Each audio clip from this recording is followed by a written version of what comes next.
We don't really need all this space. When you live in such a tiny space, you end up spending so much time outside. So really the tiny space itself is just for like cooking, showering, sleeping. That's all you need. Hi, my name's Jamie. My name is Kelsey. And we travel on the road in a converted school bus creating videos. This is Relocated, where we tour the living situations of people who choose to live off the beaten path.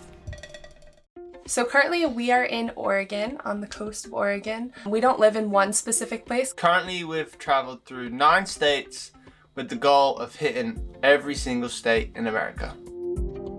So we've been on the road now for 3 months and it's been a blast. We don't plan on stopping anytime soon.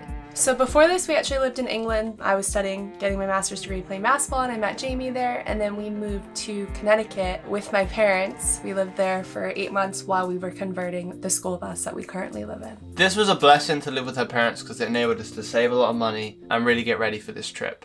So it took us about 8 months in total to build the bus.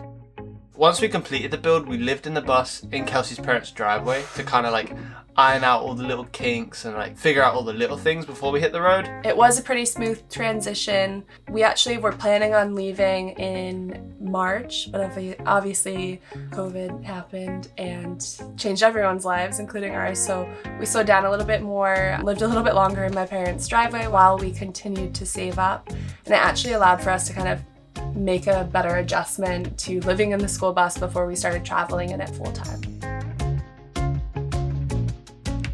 So the unique thing about where we live now is that this used to be your regular yellow school bus.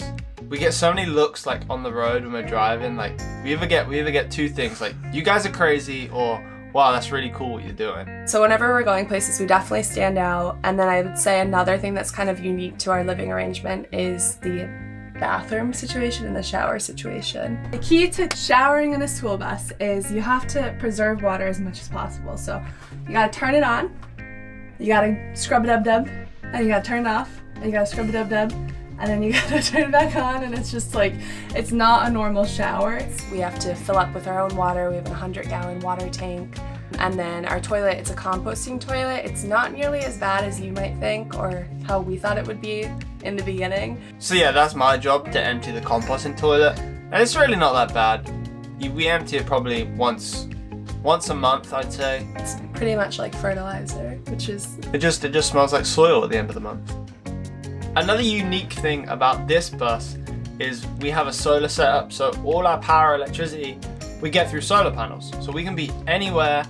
We can be parked on the beach, we can be parked on a cliff, whatever. We're gonna get electricity through our solar panels. So that is clutch. So no 2 days for us look the same. Some days we might be driving like 4 hours, and then we might be parked somewhere for 2 weeks.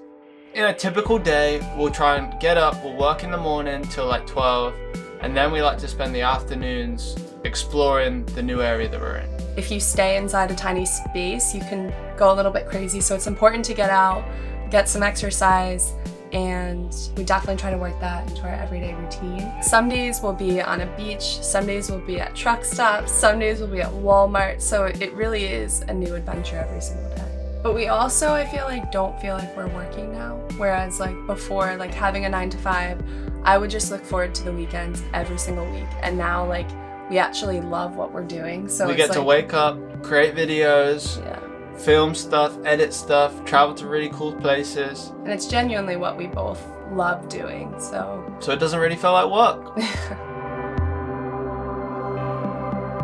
So in terms of finances of this lifestyle, living in a converted school bus, traveling the country, it cost us $26,000 to build the bus. That included like all the mechanical work that needed to be done to the bus itself, the engine, new tires. Purchasing the bus on eBay, that was $3,000. And another thing that's actually unique about our bus is we've raised the roof, so that is included in the cost. In terms of our monthly expenses, they've definitely gone down quite a bit. We're mortgage free now, which is really nice. We don't typically have to pay for parking. There's a lot of different ways you can kind of boondock. There's a lot of applications out there, and it's a very common thing now, so it's pretty easy to find parking in most places. Our main expenses are our data plan. We have unlimited data, so that's $85 a month. Really gotten amazing Wi-Fi out of that. And then our other main expenses are gas, obviously. I'd say gas we pay probably like $500 a month. I think we've been traveling a lot, especially in the beginning, so our gas expense has been a little bit higher than most people's probably would be. And then food, obviously, is a big one for us. We're huge foodies, and we don't eat out nearly as much as we used to, especially when you're remote in a remote area. You're not going to go out and buy a coffee or go out and get food. It's just more convenient to eat here. So we've definitely saved a lot on that. Water is mostly free. When we fill up, we've only paid one time. Another cost that we have is insurance, and for the whole year it was like $420 for the whole year to insure the bus. So compared to a house or even a car, I mean, it's really not that bad. It's a huge win. A lot of people think it's a lot harder than it is. It can seem very overwhelming at first. There's so many things to consider, like where are you going to fill up with water, where are you going to park for the night. But once you've done it for a couple of weeks, you get to know a system, like you figure things out yourself, and it's really not that intimidating. Just the idea of living in such a small space kind of scared me, but honestly, you don't need as many items as you think you might. Originally, we went with a 36-foot bus, and we honestly feel like we could go smaller now. We'd never go back to living in a big house. I think we enjoy the concept of living in a tiny space. It makes you appreciate everything you have, and it limits you so you don't clutter your life, and I feel like mentally it gives you like a clearer headspace.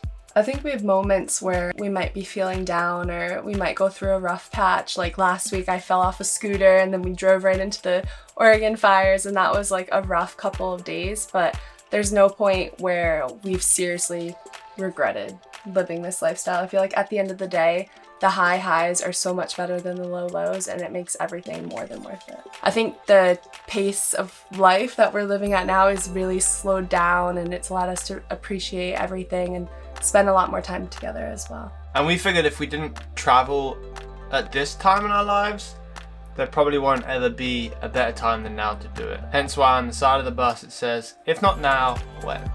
If you're thinking about doing something similar to what we're doing, maybe you want to live on the road, maybe you want to convert a van, anything along those lines, my advice to you would be start. You can spend so much time watching YouTube videos, trying to research, and it gets so overwhelming and you can just stress yourself out. Find yourself the vehicle, find yourself the bus, and get started. You'll learn as you go, you'll start ticking off tasks, and it won't be as overwhelming as you think. There's never going to be a perfect time. So thanks for listening to us ramble on, but before we go, make sure you subscribe to Bustle below.